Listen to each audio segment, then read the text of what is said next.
anytime, any day. Why not right now? Stop looking up to your boss and start being your own boss. Don't work for paychecks. Work for dreams with no regrets. This is Cracking the Entrepreneur Code. If you have the passion, we'll create the blueprint. Now, your host. You know him from his 7 tips to build the business you always wanted, and now you're about to hear a lot more. Jack H.M. Wong. Welcome, and welcome to another episode of Cracking the Entrepreneur Code podcast show. I'm your host, Jack Wong. Well, I'm very excited. Today, we have a very special guest coming all the way from Hawaii. Aloha!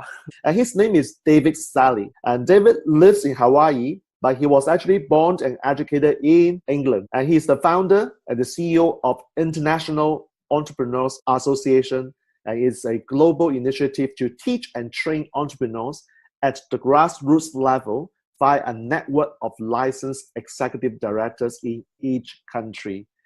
Welcome to our show, David. How are you doing? Aloha. Well, aloha and welcome to you and to your audience. It's nice to be on your show. Thank you, David. I mean, you have a very solid background. And can you let us know a bit more about the International Entrepreneurs Association? Well, the organization, we are basically at the beginning stages. We've taken quite a bit of time to put it together.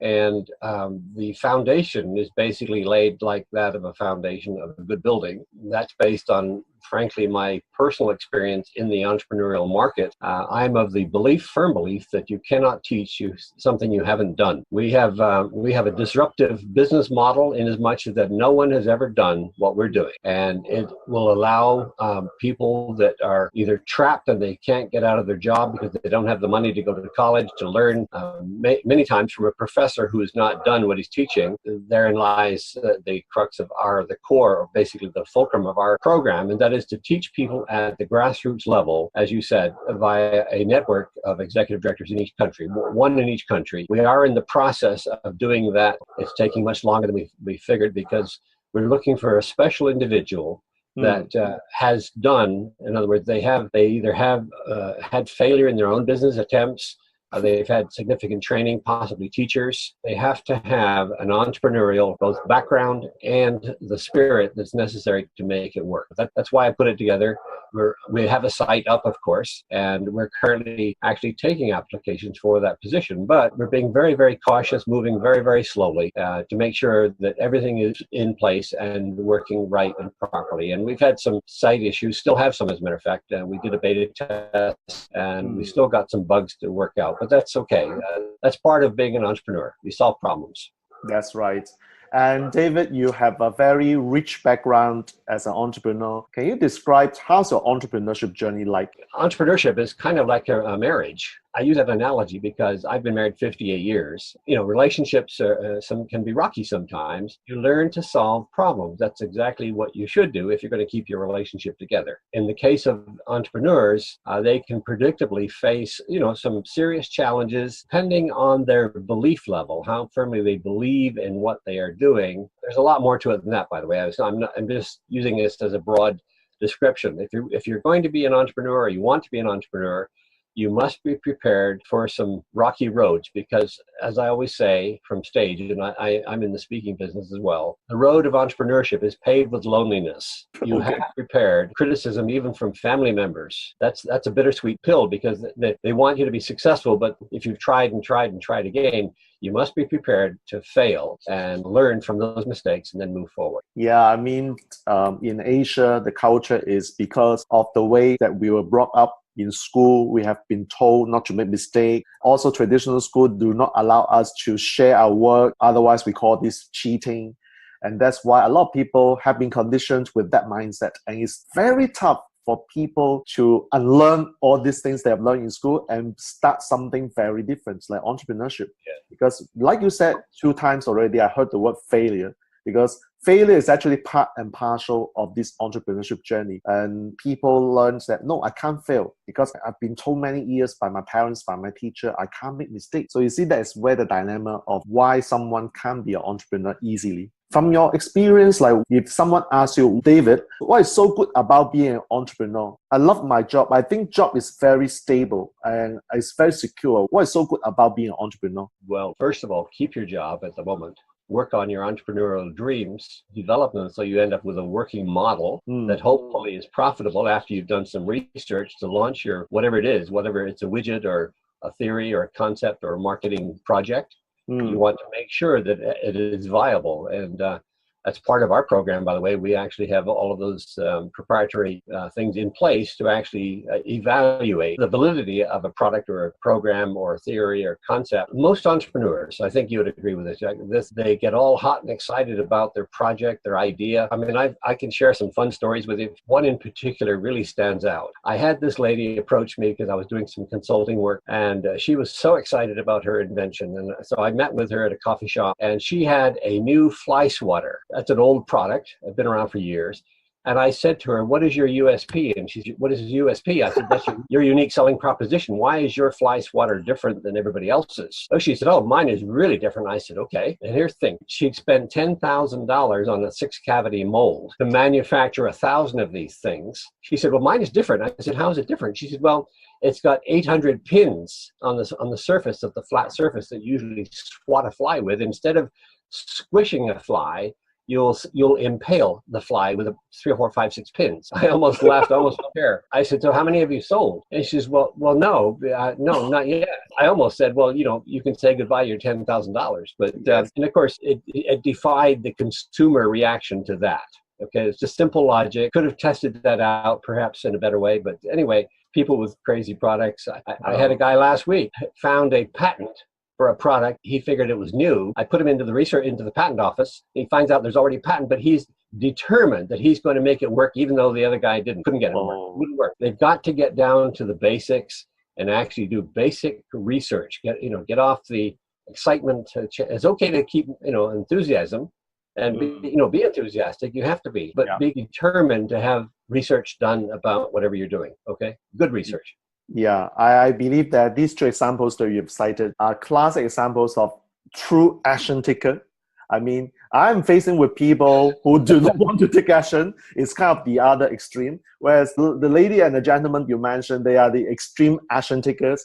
And like you said, we have to strike a balance in between. It's good to take action, but it's also important to do research and check with people who have done that and who have experienced that you need to make sure that what you do makes sense. That's what I mean by entrepreneurship. It's a very exciting journey somehow. And yes, it's important to get proper education. The fact is that, like David, your association here is something that I believe that I can't really learn in school, because in school, no one taught me how to run a business. Nobody taught me how to sell. And let alone nobody tell me how to do something called market research, like USP. I don't think any school would teach us properly what USP is. So you've got to actually learn it in the real world. And how important in the real world when someone said, wow, I want to start a business, get real education. Well, it's the key. I have made and lost a lot of money inventing products, launching them. I've had them on national television. I've had them on talk shows. I have actually done what I talk about in my program. But I didn't really answer your question. Your specific question was about being an entrepreneur and what to expect. You have to treat it like if you work as hard in your entrepreneurial efforts as you do in a job where you're working for someone else, then predictably, if you have a viable product or service or whatever it is you've developed, it will fly if you just focus and do your due diligence to make sure it's viable, that it's real, and there's a need for it. Because what's the point of creating something if there's no need? Yes, but school has taught us to create something before we sell. And whereas the real world, we can always test the market, create a beta product or prototype, and see what the market truly wants. We can actually sell first before we even create the product. It's like the real education that we receive in the real world is very different from what we learn in school. So, absolutely. And let's pretend that I'm her job. And you mentioned that I can actually start being an entrepreneur on a part-time basis. How is it important for me to be a part-time and entrepreneur first, rather than, like, my own story is that I actually left the job in 2011. I had no job since then, and I started my entrepreneurship journey. So I make a very big jump. So from a full-time employee, I become a full-time entrepreneur, if you like. Like, how is it important for someone to take a step back as a part-time entrepreneur first? Well, quite simple. If you have a job, honor your responsibilities with the job to the people that are paying you to get the job done. Don't be sitting there daydreaming all day about your project or whatever it is that you've invented, or whatever it is that's going on from an entrepreneurial standpoint. But you can plan with proper planning, and I many times use the phrase, what you do daily will determine what you become permanently. Okay. And that is very true, because if you have an idea and you have a job, well, you're going to have to find a way to create that idea, to develop it to a point where it is either or not viable. You don't want to sacrifice your job while you're doing that, and don't quit early. I have done that a number of times. And it's not a smart thing to do, because if you have responsibilities, most people do, especially if you have a family, you owe it to them to provide for your family first, and or at least however your income and your cash flow is coming from. The entrepreneurial efforts should definitely be secondary until you have reason to believe that the cash flow is predictable, that you've sold 10,000 units, you've got orders coming, or whatever it is that validates your decision to move forward. And you need good counsel. You want someone on your team, on your mental team at least, where you can actually share your ideas and concepts. That's why our concept of the executive director, who is going to be qualified to be able to share ideas, to be an encourager, to point the finger in the right direction where the person can go to get information, help them hands-on with the research, and validate. And this is a membership-based program, but the training and the knowledge that someone has to acquire to be successful as an entrepreneur is quite a bit. I mean, it's a change in mindset many times. And you mentioned culturally, about your situation. I can relate to that, because 100 years ago, 95% of the people in the United States were working for themselves. Today, 95% of the people work for somebody else. So there's a cultural shift, and of course an economic shift at the same time. So you have to be prepared to take risks when you are an entrepreneur. You can be an entrepreneur and not have invented anything. You can just have the entrepreneurial thinking and say, okay, I've got this idea, I want to develop it and work it. That's entrepreneurial thinking. And I actually think we're a special breed. I really do. I was talking to a well-known entrepreneur who actually figures that there's a special DNA for entrepreneurs. And of course, my wife has felt that way for years. Special DNA. So does it mean that an entrepreneur is actually born? Without the special DNA, someone just can't be entrepreneur? Right. If you do a personality assessment, typically people with very inquisitive minds, I'll ask why. I'll ask why, how does this, why does that work? How does that work? And how doesn't that work? And so on. To have an inquiring mind to be an entrepreneur. I think the intellectuals, and not a put down here, I mean, if you're an accountant or a CPA, or a solicitor, a barrister, as an example, or a lawyer, you tend to think differently. They're very cautious. And entrepreneurialism isn't for the cautious or the faint-hearted. You've got to be strong or develop the strength to make it work, whatever it is you've got. That's the reason why so many CPAs or lawyers are working for big firms, and you've asked them, well, do you want to be an entrepreneur? Like, there are situations, there are examples where lawyers actually left the law firms and start their own businesses. There are just a handful of examples. And by the way, David, I'm just one of the few examples. I happen to be a chartered accountant and actually a tax attorney. But I make a very big shift. I can tell you that a lot of people from my background, from my experience, are still working in the big accounting firm and the big law firm. And when you did that, Jack, they probably told you to go see a psychiatrist, right? Oh, yeah, because people will say, like, the word is, you are insane. Why do you do that? And you know what? You're going to fail. Let me see when you're coming back to the corporate world. Okay, I push myself because I do not want to let these people prove me wrong, and I have to make a U-turn of going back to the corporate world. So I always tell other people that I jump out of the plane, because that is a very powerful phrase. Jump out of the plane means that because of the law of gravity, you can't climb back to the plane. That is it. There's no U-turn. So that's how I describe my entrepreneurship journey every time when someone asks me why I did that. Jack, I must compliment you, because that took a lot of courage for you to have a traditional career. That's not something. I had many years in corporate life, but and sales and marketing. but I never had a structured career of like an accountant or an attorney. So I compliment you on that. That took a lot of courage, and I compliment you on that. I really do. That's a huge step forward, and wonderful. I think it's great, and I'm impressed, frankly, with what you do. That's why I was interested in talking with you and Right. sharing my ideas and thoughts. And of course, it's always connections that lead to other things and meet other people. And it's wonderful to share ideas about the different things, products particularly. I love new products. I mean, I'm like a heat-seeking missile when it comes to new products. Right? You also talk about cash flow, and that struck me because lots of entrepreneurs actually had no idea about your numbers, your income, your expenses. Like, how important is it for entrepreneurs to be good at knowing their income and their expenses? Well, I would say that's one of the most important, if not the most important, because without cash flow, you don't have a business. You might have a great idea. Yeah, you might get some great publicity. I'll share a quick story with you. I had a $2 million trademark I was trying to sell to the banks over here in the United States. I was mentally spending the money before I even got it, but and it was a proven idea, by the way. That's why they were talking to me. But the insurance industry, an actuarial study, proved that it wouldn't work in the marketplace, actually, on a large scale. I had a working model locally. I'll tell you what it was. It was an international program for the recovery of lost or stolen merchandise locally, regionally, nationally, and internationally.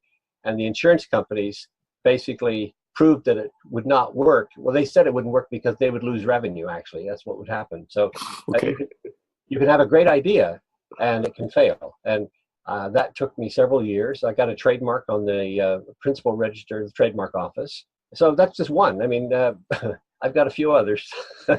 Would you like to share with us just one more? Well, sure. I had invented a product that was, I've got several automotive, I have invented a few automotive products. And the thing about the automotive market, especially the aftermarket, is that if it's a good idea, the manufacturers will put it as a part of the regular production into their newer models. So you have a very limited scope. And aftermarket usually is pretty tight in terms of units. There's some interesting dynamics in that. But I had a product that if your battery died, you would plug this into your cigarette lighter and you get a charge on your battery so that you could get underway if your battery had died. It would give you one and a half charges, basically. It was a 36 volts cross with some batteries, and I had it ergonomically designed. We had it on national TV. We had it on some of the major TV shows. We had national distribution, and it was an absolute failure. Fail. You have a great idea, you can still fail. I love to use Bill Gates. I love this story. Bill Gates went to Harvard, where he went to school at Harvard. He was asked to do the commencement address, and the first words out of his mouth were, "I'd like to apologize for not graduating."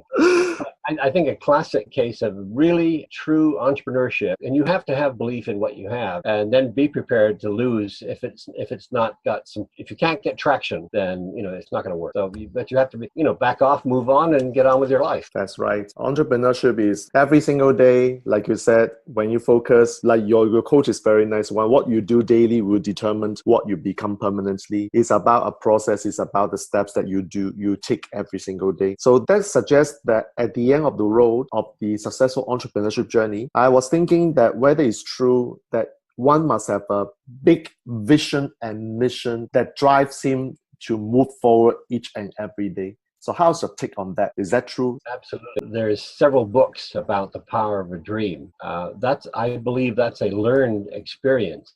I had that dream when I was dating my wife, but that was kind of a dream. Power of a dream is absolutely almost unmeasurable because it's the driving force that will get you out of bed to make calls at 5 o'clock in the morning. It's the thing that drives you, and once you've got that powerfully in place and you reinforce it daily with whatever routine you have to reinforce your dream, because predictably some loser is going to come along and tell you, "Oh, that's stupid, forget it." You must reinforce the strength of your beliefs by a daily routine of some kind where you actually come to grips with it. And I read my goals and dreams every day, and I got quite a list. Right. Well, I do my daily gratitude exercise every morning also. It's also a very long list. That helps us to keep ourselves focused and grounded before we even start the day. One book that I found is very informative is Norman Vincent Peale, the Power of Positive Thinking. You know, it's how you think and how you process your thinking. And the entrepreneurs either have it, some have it naturally, I believe, but you've got to be busy. I tell people, you know, scratch the barnacles off your brain, get rid of the verbal vomit, and get into something positive. Put yourself in a positive situation, because I think creativity, well, rarely would it come out of a negative situation, but creativity, you have to be in a positive frame of mind. I think that the neurons, you know, the synapses fire back and forth much better when you have a positive attitude. That's right, positive attitude. So we talk about, for half an hour, lots of things arising from entrepreneurship journey. Suppose today we meet up with someone who is really sick and tired of a job and is planning to move out and start his or her own businesses. Like, what would be the first thing that you advise this person before he even step out of the firm or leave the job? Well, I would go back to basics. First of all, I'm assuming, let's say it's the product. I would do, without quitting my job, I would do some really extensive research. Even pay for it if you have to, if you're not qualified to do the research, but make sure that what you have has some potential in the marketplace. I mean, it's sheer lunacy to create something and then, you know, like the fly swatter. It's almost like the person that invented an alarm in a baby diaper. You know, they forgot to remember that there's a built-in alarm. It's called the baby cries when it's wet. You know, so it's a matter of making sure that your product is viable. Now, that can take some time, it can take some expense, and you have to have a firm conviction to withstand the negative, because, you know, many products that have invented today, people, you know, were negative about it. Can you imagine what it was like for the first person selling the first fax machine? You can imagine that. They're going into a store and saying, listen, I have this machine, it's called a fax. You put it in here and it comes out the other end. Well, some people actually believe that actually happened physically. You know, they didn't know, they didn't understand the technology. But imagine that from a sales point of view. That was a very creative idea, and of course it became, you know, worldwide. But in the beginning, conceptually, and Steve Jobs, of course, he was a master at conception and perception of being able to create these things that people couldn't even visualize in those days. I mean, no one had heard of iPods when he introduced the first iPod. It was just this little thing, this little thing held in his hand, you know. So it's having the vision. If you have the vision of a product, as an example, you have to do your research. That's as simple as that. Do everything you can to find out, even study. I ask people, if you think this is that great, right? Make a simple statement and then ask 100 people what they think. And you can do your own simple research. You know, as you know, I'm doing some books and writing some books. And on titles, I put like 8 or 10 titles out to a list of 100 people and ask them to come up with the recommended title. Because, you know, our own vision is sometimes colored because we're so deeply involved in it. And you're not objective many times. And I think David mentioned a very, very good point. It's just that the conversation I had with another client the other day, and he said to me, well, essentially, I want to launch a program. Though he is actually looking to be a trainer, not launching a product. But it's the same logic. I asked, like, your program sounds good, but have you checked whether the participants really, truly want your program? And he told me, no, I didn't. Then why do you want to launch the program? And he said, well, because this is what I think they need. This is what I think the problems are. I say it's not about what you think. It's about what their problems are exactly. So you've got to survey, ask them, and confirm. So you never make an assumption or presumption. That is a very, very dangerous move. So he took note of what I've said and asked people. And interestingly, he came back to me and said, Jack, you were right. Because what I think is not what they think. There's a big gap. See? That is the power of not making assumption, but going to do a market research. So a very important point. Also, Jack, a final thing.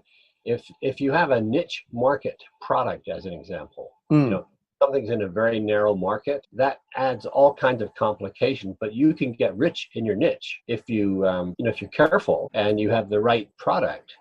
There's several, Pokemon's a good example of that, or, you know, you don't have to look too far to see how a niche little product can really be very successful. But there again, research and, you know, doing your due diligence to make sure that it has potential, with the possibility that it can fail. I mean, you always look at that. You never really know. You have to do your homework. That's right. I truly agree. And nice conversation with you, David. Like for my audiences who want to know a bit more about you and International Entrepreneurs Association, where can they actually check out further information from you and the association? Where they can? I'll give them the web address. It's a shortened version of that, but the web address is www.iea777.com. That's good.